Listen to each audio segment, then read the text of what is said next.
dit à Achab, verset 41, monte, manger et boire, car il y a un grondement annonciateur de pluie. Verset 42, Achab monta, manger et boire. Quant à Élie, il monta au sommet du Carmel et se penchant jusqu'à terre, il mit son visage entre ses genoux. Verset 43. Puis il dit à son serviteur, monte, regardez du côté de la mer. Le serviteur monta, regarda et dit, il n'y a rien. Et il dit cette fois, retournez-y. Verset 44. La 7e fois, le serviteur dit, voici un petit nuage qui se lève au-dessus de la mer et qui est de la taille d'une paume de main. Et il dit, monte, dit à Achab, attelle ton char et descends, afin que la pluie ne puisse pas te retenir. Verset 45. En quelques instants, le ciel devint noir de nuages, le vent souffla et il y eut une forte pluie. Achab monta sur son char et partit pour Israël. Verset 46. La main de l'Éternel reposa sur Élie qui noua sa ceinture et courut devant Achab jusqu'à l'entrée de Israël. On continue à parler du pouvoir de la préparation. Aujourd'hui, je vais dire quelque chose. La préparation prend du temps, mais elle nous fait gagner du temps. Elle nous fait rattraper les retards. La préparation prend du temps, mais elle nous fait gagner du temps. Elle nous fait rattraper les retards. Thank you, Holy Spirit. La préparation prend du temps. Pourquoi est-ce que la préparation prend du temps? Parce que rien ne vient facilement. Rien de précieux ne vient facilement. Jésus a dit, on ne donne pas les choses saintes aux cochons. Pourquoi est-ce qu'il a utilisé les cochons? Pour faire le rapport avec les choses les plus viles. Il dit, on ne donne pas les choses saintes, les choses consacrées aux cochons. Donc, pour dire que toutes les choses qui sont consacrées ne peuvent pas venir comme on lit, naturellement. Ce qui est précieux prend du temps. Même la parole de Dieu dans ta vie doit prendre du temps. Pourquoi est-ce qu'elle prend du temps? Parce que pour toute action qui doit durer, il faut une préparation minutieuse. Jésus-Christ est né de la Vierge Marie, mais il n'a pas commencé son ministère après sa naissance. Il a commencé son ministère dans la trentaine, 30 ans après avoir été introduit dans le monde. L'adoration a commencé quand il était bébé, mais la confirmation est venue dans la trentaine. Donc il y a une différence entre la révélation et la confirmation. Dieu peut te révéler qu'il t'appelle à être un grand prophète pour parler aux nations. Mais du moment où il te dit ça et le moment où tu deviens vraiment ce grand prophète, il y a un espace qu'on appelle la confirmation. C'est l'espace là qui doit confirmer. Avant la confirmation, il y a la préparation. Ou dans chaque confirmation, il y a la préparation. Il faut que Dieu bâtisse d'abord ton caractère pour voir comment tu vas réagir lorsqu'on te trahit. Il faut que Dieu bâtisse ton caractère pour voir comment tu vas réagir quand tu es au milieu des serpents. Il faut que Dieu bâtisse ton caractère en te faisant passer par tous les états des émotions. Il te fait passer par la douleur, il te fait passer par les pleurs, il te fait passer par la colère, il te fait passer par le manque, il te fait passer par l'abondance pour se rassurer que tu es suffisamment prêt. C'est pour ça que la préparation prend du temps. La préparation prend du temps parce qu'il faut donner une forme. Tout ce qu'on forme prend du temps. Parce que parfois il y a des ratés. Il faut recommencer. C'est pour ça que Élie ici allait à la montagne, il n'est pas allé manger. Parce que pour que Dieu relâche la pluie, il fallait une préparation dans la prière. Et la préparation a pris 7 fois le tour d'une prière. Supposons que la prière d'Élie prenait 1 heure par session. La préparation a pris 7 heures pour que la prière descende. Bien que Dieu le lui ait dit que la prière allait venir, il fallait une préparation pour disposer les cieux à s'entendre avec la terre. Parce que les cieux étaient fâchés contre la terre. À cause de la parole d'Élie, il n'y aura plus ces années, plus rosée. Donc la terre ne donnait plus la rosée, le ciel ne donnait plus la pluie. C'était une sécheresse brutale. Il a séparé l'entente entre les cieux et la terre. Et il a fallu maintenant que dans sa prière, il reconnecte l'entente entre les cieux et la terre pour que la terre accepte de donner la rosée et que les cieux acceptent de donner la pluie. Donc rien de précieux ne vient facilement. Le jour où Dieu te révèle ce qu'il veut faire avec toi, c'est le début de ta préparation. Ce n'est pas le jour où Dieu te révèle ce qu'il veut faire avec toi que tu commences à agir. Le jour où Dieu te révèle ce qu'il veut faire avec toi, c'est le jour où si tu le veux, ta préparation commence. Si tu ne le veux pas, la préparation va commencer le jour où tu seras prêt. Donc les choses qui nous arrivent, très souvent font partie du programme de préparation de l'Éternel, afin de bâtir en nous un caractère capable de porter le poids et la charge des responsabilités qui nous attendent. Les choses qui nous arrivent, toutes choses qui nous arrivent. Alléluia. C'est pour ça que le parole dit que tout concourt bien les filles qui aiment Dieu, qui sont appelés selon son dessein. Parce que Dieu ne peut pas permettre qu'une chose t'arrive que tu ne puisses surmonter. Il ne peut pas permettre que quelque chose t'arrive que tu ne puisses surmonter. Donc la préparation prend du temps. Mais à la longue, elle nous fait gagner le temps et rattraper le retard. Donc pendant que tu te prépares, il y a des gens qui peuvent aller devant toi et te dépasser. Ce n'est pas un problème. Le problème, c'est qu'après la préparation, le fait que tu sois préparé va te faire aller 10 fois, 5 fois, 100 fois plus vite que celui qui allait devant. C'est pour ça qu'Achab ne pouvait pas arriver avant. Élie était spirituellement prêt à recevoir la pluie. Achab était seulement physiquement prêt à manger. Parce qu'Élie était spirituellement prêt à recevoir la pluie, ses pieds allaient plus vite. Donc tu vas aller plus vite que celui qui est seulement concentré sur les choses du monde. Lorsque tu te concentres dans Dieu, en Christ, pour préparer ta destinée, tu vas plus vite que celui qui est seulement concentré sur les choses du monde. Quelqu'un va essayer de construire la maison parce qu'il a déjà l'âge de construire la maison, mais toi tu construis la maison selon la vision que Dieu t'a donnée. Quelqu'un va se marier parce qu'il a déjà l'âge de se marier, il veut faire les enfants, mais toi tu te maries selon la vision que Dieu t'a donnée. Il y a une différence entre celui qui marche étant préparé et celui qui marche juste parce qu'il faut marcher. Celui qui marche étant préparé sait qu'il va arriver parce qu'il a pris le temps de se préparer. Celui qui marche juste pour marcher, pour se décourager à tout moment. C'est ça, quand tu ne te prépares pas, tu arrêtes vite. Tu peux dire que je vais prendre un programme de prière de 40 jours de jeûne. Tu ne te prépares pas spirituellement, psychologiquement. Au 20e jour, tu arrêtes, tu dis que c'est même quoi. Quelqu'un va mourir le jeûne. La prochaine fois, je vais recommencer. Tout ce que tu fais sans te préparer ne peut pas tenir. Lorsque tu vas voir quelqu'un va ouvrir l'église aujourd'hui, demain il change le nom de l'église, 3 jours après il ferme, 1 an après il ouvre encore, il recommence. Il n'y a rien de préparé. C'est pour ça qu'il est en train de recommencer, il tâtonne. Celui qui est préparé a vu la fin avant le commencement. Vous savez, parfois Dieu nous amène dans les visions où il nous montre la fin. Il dit, voici ce que je vais faire avec toi. Et il te montre la fin. Pour que tu saches que tu ne mourras pas dans la préparation. Parce que ces préparations sont rudes. Tu as l'impression que tu vas mourir. Non, tu ne mourras pas. Quand j'étais couché, et la saison était extrêmement rude. J'étais dans une saison extrêmement chaude. J'étais dans le cœur de la tempête. Et dans la nuit, quand je dormais encore sur l'autel à cette époque, parce que je voulais voir la face de Dieu. Et dans la nuit, j'ai entendu un chant que les anges chantaient à mon intention. Mon bateau ne coulera pas.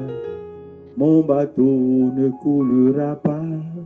Mon bateau ne coulera pas. Parce que Jésus est dans mon bateau. Toute la nuit, quelqu'un chantait ça à côté de moi. Quand je me suis réveillé, j'ai compris que la tempête n'allait pas me tuer.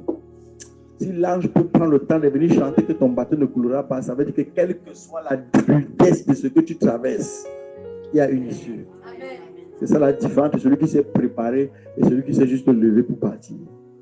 Celui qui se prépare sait que ça va prendre du temps. Celui qui se prépare n'est pas pressé. Tout ce qui est pressé ne vient pas de Dieu. J'ai remarqué que Dieu n'est jamais pressé dans ces choses. C'est nous qui sommes souvent très pressés. Dieu n'est pas pressé. S'il était pressé, il n'avait pas laissé qu'Abraham ait 99 ans avant d'ouvrir le ventre de sa femme. Mais après qu'Abraham ait eu 99 ans et qu'il soit venu toucher le ventre de sa femme a 90 ans, il a fait vivre cette femme 40 ans de plus pour qu'elle voie le garçon. Avoir 40 ans. Donc il a rewind back in English. Il a retourné encore l'âge À 90 ans, elle a commencé à ressembler à une femme de 40 ans. Elle a ovulé comme une femme de 40 ans. Elle a accouché comme une femme. Tu comprends ce que je veux dire? La préparation peut prendre du temps, mais après, elle te fait gagner le temps. Donc, elle avait 90 ans et son mari avait 100 ans à la naissance. Mais à 89 ans, déjà, le processus de Dieu avait commencé. Ses seins sont redevenus comme le sein d'une femme de 40 ans. Ses ovules ont commencé à produire comme les ovules d'une femme de 40 ans. Elle a conçu comme une femme de 40 ans. Elle a gardé l'enfant dans son ventre comme une femme de 40 ans. L'enfant est né. Elle a allaité. My God, je prophétise sur cette fonction. La RMC est arrivée au temps où le monde va la voir. Et toutes les nations vont venir dans cette maison pour rencontrer le Tout-Puissant. Et parce que la RMC est arrivée aujourd'hui dans cette situation, toi aussi tu arrives à la dimension où le monde va te voir. Et se rassemblera pour célébrer ton Dieu, le Dieu qui t'a restauré et qui t'a rétabli. La préparation peut parfois te sembler longue, mais elle est nécessaire. Plus longue est ta préparation, plus efficace est ta manifestation. Je répète, plus longue est quoi? Plus efficace est quoi? Ta manifestation. Je causais à mon petit frère, je disais que mes gars, comment se passent tes études? Il dit que mon gars, les études de médecine que tu vois là, c'est la dimension. Il dit pourquoi? Il dit d'abord que non seulement c'est cette année, mais c'est cette année où tu dois, chaque matière est un livre qui est comme 40 Bibles. Il dit non, tu exagères. Il dit que ouais, je vais aller une matière de 1000 pages que je suis en train d'étudier maintenant où je peux parler là. Je vais aller composer. Le professeur qui donne la matière là, quand il arrive, il ouvre n'importe quelle page, il te dit que parle-moi de telle chose. Si tu bégayes 2 fois, il dit que tu as échoué. Il dit pardon. Il dit que c'est qu'il ne veut jamais devenir médecin. Il dit que c'est. L'autre ne veut pas. Quoi? Bûcher 1000 pages. Et puis tu arrives, tu dis que parle-moi de ceci. Il dit que c'est comment ça se passe maintenant. Il dit qu'en session normale, je n'ai pas eu la matière là. Je vais refaire le rattrapage de la matière là. Parce que le jour où je bûchais, j'étais tellement occupé à travailler, à faire les boulots pour financer ma maison. Je n'ai pas bien bûché. Donc quand je suis arrivé, il a ouvert justement la page qu'il devait lire, j'ai oublié. Il a commencé à bégayer, il a dit que renvoyer en session de rattrapage. What? C'est pour ça que quand un médecin sort de l'Europe, vraiment c'est différent des médecins qui sortent de n'importe où. Je n'ai pas vu les insulter nos médecins, mais il y a une différence. Amen. Parce qu'ici, on te donne les preuves. J'ai souvent vu les preuves. On te donne les preuves. C'est quoi tel? Qu'est-ce que tel? Il dit que la page, on ouvre le livre. Donc, tu dois avoir la médecine dans le cerveau. What? Je rends grâce à Dieu parce que je l'ai vu à la télé italienne. Son père m'a envoyé la vidéo de la télé italienne. Le ministre était en train de parler des médecins urgentistes qui étaient dans les maisons. Et on a pris comme exemple. Donc, quand tu es préparé, ta manifestation est grande. Plus longue est ta préparation, plus grande est ta manifestation. Plus longue est ta préparation, plus grand est ton impact. Alléluia. Est-ce qu'on peut faire dire? J'ai donc dit que le petit avait raison de bûcher. Donc, parce qu'on va prendre les cancres pour les mettre à votre ministre. On va prendre un cancre, tu mets au ministre. Le ministre de la Santé d'un pays européen vient se placer. Et c'est toi qui es derrière. On dit que le service de médecins à domicile est très important. Vous voyez, les médecins sont là, ils sont à côté du téléphone, ils répondent, ils diagnostiquent à distance. C'est parce que le gars étudie ça profondément. Donc là, son père m'a dit que ton frère passe à la télé. Il dit que non, c'est normal, parce que la façon dont le petit s'est abusé. Le petit est dans son cerveau. Il n'a pas besoin de réfléchir. Tu lui dis que tu te donnes seulement. Il faut les diagnostics au téléphone. Et c'est n'importe qui fait ça. Donc, ça veut dire que plus long est ta préparation, plus grand est ton impact. C'est pour ça qu'il faut te préparer minutieusement quand tu veux servir Dieu. Prépare-toi minutieusement pour les choses auxquelles tu es appelé. Avant d'entrer dans ton mariage, dans ton ménage, prépare-toi minutieusement, spirituellement, physiquement, moralement, intellectuellement, pour que ton impact se ressente dans ta belle famille. Est-ce que tu peux entendre? Amen. Prépare tes entrées pour que tu peux dire, je vais me marier là, je ne vais pas accoucher n'importe quoi. Il va pousser les joies d'enfants que quand on va apprendre que l'enfant de temps que la fille est venue changer l'histoire de notre famille. Elle a poussé les joies d'enfants là. Je prophétise sur ton nom de Jésus. Plus long est ta préparation, ton impact sera énorme. Est-ce que tu peux entendre ton amen? Si quelqu'un ne se prépare pas, il ne peut pas s'attendre à une grande manifestation. C'est sur la base de ta préparation que ta manifestation opère. J'ai vu ça sur l'impact de mes paroles. Je me suis rendu compte que plus je me prépare, plus je peux parler facilement. Quand tu n'es pas prêt, tu peux. Vraiment, je pense que. Bon, papa, il n'y a pas. Mais quand tu es prêt, tu parles, tu sais ce que tu dis a de l'impact. Quand tu t'es préparé, tu viens, tu parles, je dis que je dis. Et j'ai vu l'impact sur le ministère de guérison. Tout a changé directement. Avant, il disait que au nom de Jésus, j'étais quand même dit ça. Oh, I was not sure. Il n'était pas sûr qu'il allait sortir. Aujourd'hui, je dis que tu as fait. Ça va, tout va s'arranger bien. Et d'ici demain, tu seras bien. Tu as fait. Je n'ai pas besoin de discuter avec toi. Peu importe le démon qui est derrière toi, tu as fait, tu as ri. Un démon m'a appelé récemment pour une personne qui était en train de mourir dans son sang. Il dit que papa, la femme est en train de mourir. J'ai dit que ok. Quand je l'ai regardé, parce que je suis préparé en regardant sa face. Amen. Est-ce que vous dit? En regardant sa face, j'ai prophétisé. J'ai dit que voici ce que Dieu dit, voici ce que Dieu dit. Alors oui, je n'ai pas besoin de te demander. J'ai dit, moi, si tu ne dis pas oui, je sais que c'est ça. Plus longue est ta préparation, plus grand est ton impact. Maintenant, il dit ok, je lui impose la main. Il dit, oh copain, j'ai fait the mighty name of Jesus. Out, you are free. Il dit ok. Il peut dire que ta tension ne baisse pas, ta tension va devenir normale. Il dit que tu es toujours fatigué, tu seras normal. D'ici demain, tous les symptômes qui voulaient te tuer, you are healed. Tu es guéri. Ce qui appelait la mort n'entendit pas. You are free, tu es guéri. Tout est normal, tout est bien. Le lendemain matin, tu es un peu plus normal. Je suis bien. Le deuxième jour, je suis bien. Tu es allé au travail. Quelqu'un n'allait pas au travail depuis des semaines. Et le père m'a dit que le père l'a bien dit que je n'ai pas besoin de te demander. Il dit qu'elle est bien. La préparation est importante. Quand tu es préparé, tu affrontes les situations de main dans les poches. I am ready for that. Je me suis préparé. Donc, je ne viens pas t'atteler. Je me suis bien préparé. Chaque fois que tu te prépares bien, tu avances avec confiance. Donc, c'est pour ça qu'il faut prendre le temps dans tout ce que tu fais pour le Saint-Esprit. Prends le temps de te préparer. Alléluia. Et tu vas laisser un impact. J'ai lu l'histoire d'un évangéliste parce qu'il travaille aujourd'hui tout le jour de la journée sur les livres et sur le compte de l'église. Parce que toute la journée, il travaille sur les livres. Et j'ai lu l'histoire d'un évangéliste pendant qu'il est en train de travailler. Sud-africain.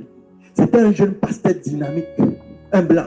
J'ai oublié son nom. Mais sa descendance continue à servir Dieu. Ses fils sont apôtres. Maintenant, il est déjà mort, mais ses fils sont des apôtres en Afrique du Sud. Et dans son histoire, il dit qu'il était un jeune pasteur qui faisait quand même bien à une église. Il a donné bien les gars. Moi, il a donné la que ça, c'est quel genre de vie qu'il est. Pasteur de blanc. Dans une église. C'est vrai, j'ai la voiture, j'ai un soir. C'est quel genre de vie que j'ai. Il a démissionné son poste de pasteur.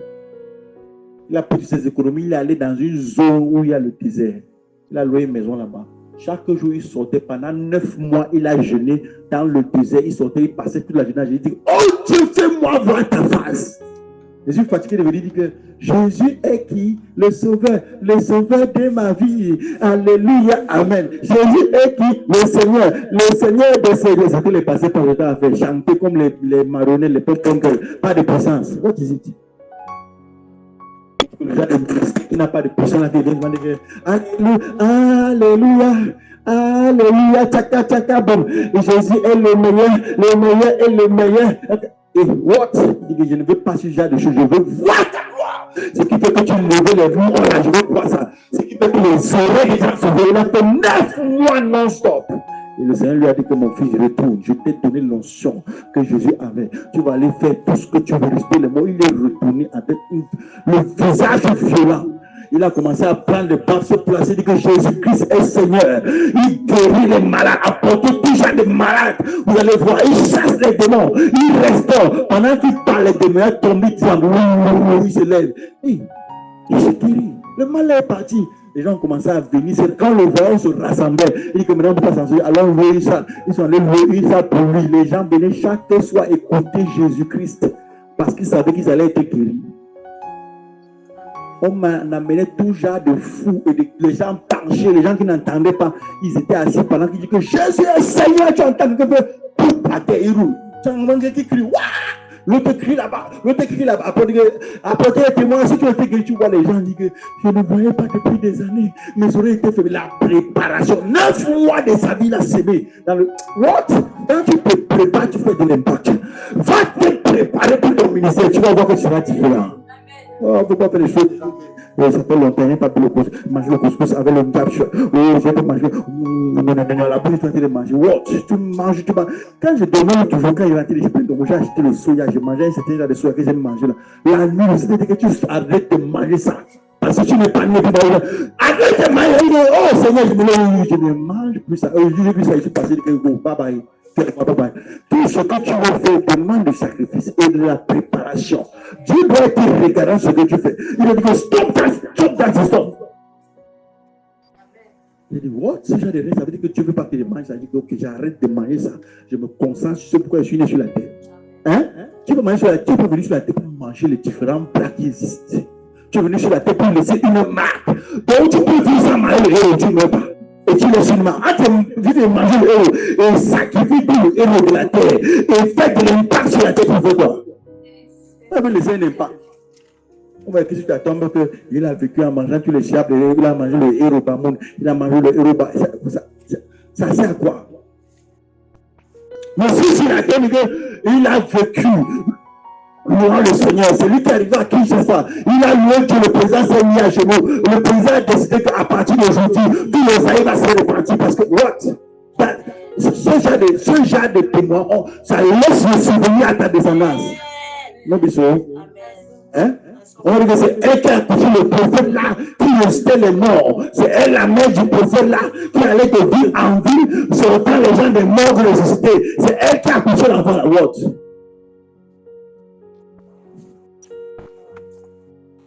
De la préparation sur la manifestation. De quoi? De la préparation sur la manifestation. Oui, ça prend du temps. Ça prend du temps. Toi, tu dis que je suis prêt de chasser les démons. Je ris. Quand voit les gens dire que les démons, on va les chasser. Tu connaissais bien les démons là même. Les démons, c'est que ça peut tuer 60 personnes dans une famille. Il peut décider comme ça, il se lève, il supprime une génération, il dit que tous ceux-ci vont mourir avant 50 ans, et ça arrive. Et toi, tu viens comme ça, tu ne connais ni le jeûne, ni la prière, ni les moments de jeûne réguliers. Et tu dis que tu vas chasser cette personne-là. Il va crier là. Il va te donner une maladie. Tu vas aller à l'hôpital chaque mois dépasser 50 000. What are you talking about? Sans préparation, il n'y a pas de manifestation. Sans préparation, c'est la honte. Sans préparation, c'est quoi? C'est la honte. Vous savez, quand ils voient les gens qui vont se marier, ils rient. Bien parler aux gens, tu ne connais pas. Être respectueux, tu ne connais pas. Laisse. Quand tu vas choquer les situations, les gens te manquent de respect. Tu vas étaler toute ta honte devant les gens. Mais la fille, c'est donc comme ça, tu commences à t'habiliter sale. Donc, tu ne commences pas à parler. C'est maintenant qu'on va devenir. Au lieu d'être loué, on va te regretter que ceci entre dans notre famille fait quoi? Sans préparation, c'est la honte. Tu n'es pas préparé, c'est ça la honte. Pour te préparer pour pouvoir gérer les situations. Gérer les situations de crise. Et c'est dans la présence de Dieu que tu te prépares. Et plus profond est ta préparation, plus puissante est ta manifestation. Est-ce que tu peux entendre toi-même? Est-ce que tu peux entendre toi-même? Aujourd'hui, dans ma famille, personne ne peut dire que oh, c'est Dieu. Pourquoi? Parce que le jour où ma tante est venue ici, elle m'a salué, elle s'est retrouvée au sol. Elle était dans toute la famille que je l'ai salué, je suis allé au sol. Ils ne savent pas ce qui m'a renversé. Ah, l'enfant là. Je l'ai seulement salué pour le sol, au sol. Devant toute la famille, ils sont venus ici un jour pour me tester. Mes tantes et partenaires sont venus ici un jour. Et pour le tester à l'époque. J'avais encore les séminaires, c'était plein dehors. Ils faisaient la puissance, fire, elles sont venues. Est-ce qu'ils ont dit, allons voir ce que l'enfant a fait là-bas? Pas ils ont rien qui m'ont élevé, non, elles ont lavé mes fesses. Elles m'ont bouté tout. Donc, ils sont même maman. Il n'y a rien que je peux les cacher. Elles ont lavé mes fesses. Elles m'ont mis les couches. Celle qui est tombée là me portait au dos pour aller faire le marché, revenir par exemple, ma mère était enceinte du petit. Elles étaient là-bas dehors. Et que ceux qui veulent l'onction venir, on est les gens. Elle avait là-bas envoyé sa copine qui est en face de chez elle. Sa copine veut dire que non, le petit là, il prêche, il prie. Les gens témoignent. Elle a dit à ma mère de temps. Elle a dit à ma mère de temps.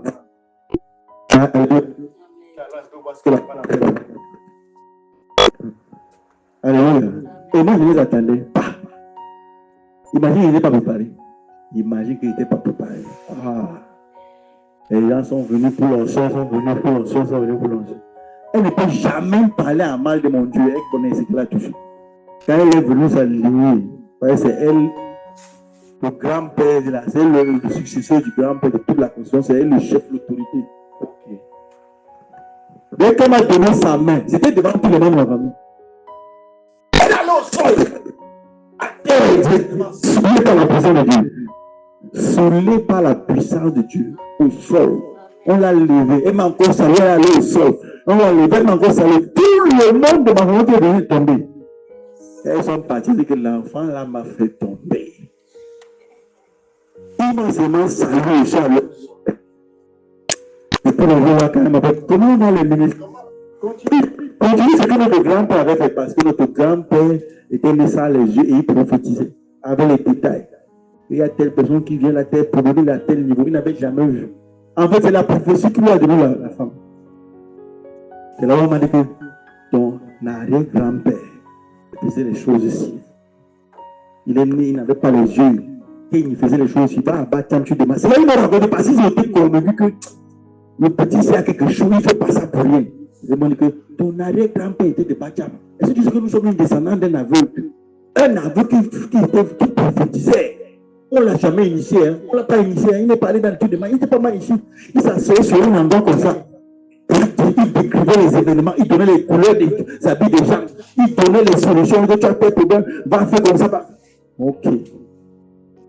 Bon, maintenant, imagine que tu n'es pas préparé. Et maintenant, l'ennemi vient te tester. C'est la honte. Je prophétise dans toutes choses que tu vas faire. Que le Seigneur te donne la sagesse pour la préparation au nom de Jésus. Est-ce qu'il faut entendre toi? Amen. C'est la préparation qui peut te faire parler avec autorité. Qu'est-ce qui me fait parler avec autant d'autorité? Qu'est-ce qui me fait parler qu'il va est malade? Avant, il pouvait faire ça, il allait fuir. Tu vois les situations où on dit que quelqu'un est en train de mourir. Le médecin te dit qu'il y a plus de flemme de perfusion dans son système. Il n'arrive pas, on dit que son cœur est gros, le vêtu, son sang ne marche pas. Et tu dis que je vais prier et demain tu seras bien. Qu'est-ce qui te fait parler comme ça? Tu es préparé. Tu sais que tu ne viens pas tester. Tu as vu ça en esprit. Tu as vu que Dieu t'a conféré son autorité. Et quand tu parles, il t'accompagne. Oh. Ce n'est que la préparation qui peut te faire te tenir dans les affaires et savoir que tu vas réussir. Ah, tu n'es pas préparé, tu vas ouvrir une boutique, tu n'es pas préparé. Toi-même, tu sais que tu es à l'aventure. Non, bisous. Tu veux faire un business. Tu n'as pas préparé le business. Tu n'as pas étudié le business. Tu n'as rien fait. Tu veux aussi, tu places ta main. Parce que tu as déjà passé leur mamie, tu passes ta mamie. Chocho là, 250, 200. Si tu étais préparé, tu viendrais avec un esprit différent. Là, maintenant, tu dis vraiment pour tester. Toi, tu sais que tu n'es pas prêt. Celui qui est prêt, chaque matin qui sort, il sait qu'il va réussir. Reçois la grâce de préparer au nom de Jésus. Est-ce que tu entends toi-même? Nous avons tous besoin de cette grâce. Nous avons tous besoin de cette grâce. Nous avons tous besoin de cette grâce. Et je prie comme Dieu le fait dans ma vie. Quoi que ce soit qui peut empêcher que tu performes, que l'Esprit te révèle là. Quand je me suis levé le matin, le son a dit que, oh Seigneur, ça veut dire que tu veilles sur ma préparation. J'ai supprimé la viande. C'est un type de viande là que je vais manger, j'ai supprimé ça. Comme ça. Pour rêver, si j'ai dit sur la tête sans manger le truc ci. On ne m'a pas écrit sur ma tombe qu'il a vécu, il a raté telle viande. Jamais. Est-il combattu les senda. Et quand j'ai fait la prière, je me suis senti léger. Je me suis senti léger. Mon esprit est devenu léger. Donc, quelque chose qui va te stopper pour que tu sois performant. Que Dieu expose ça dans ta vie au nom de Jésus. Pourquoi tu ne dis pas amen? Oui, que Dieu expose ça dans ta vie. Que Dieu expose ça dans ta vie. Que tu exposes ça dans ta vie. Et qu'il te fasse échapper. Tout piège, tu as décidé que Dieu expose ça et qu'il te fasse échapper par le Saint-Esprit au nom de Jésus. Est-ce que tu entends toi, amen? Dimanche, on va continuer à parler de la préparation. Mais c'est déjà fait. Alléluia. C'est déjà fait. C'est déjà fait. In Jesus' mighty name. Dis, oh Dieu, comme je prie, accorde-moi la grâce de me préparer dans des conditions excellentes. Afin d'avoir un impact puissant pour la gloire de ton nom. Ouvre la bouche et prie au nom de Jésus. Libaragato seka, au Père, au nom de Jésus.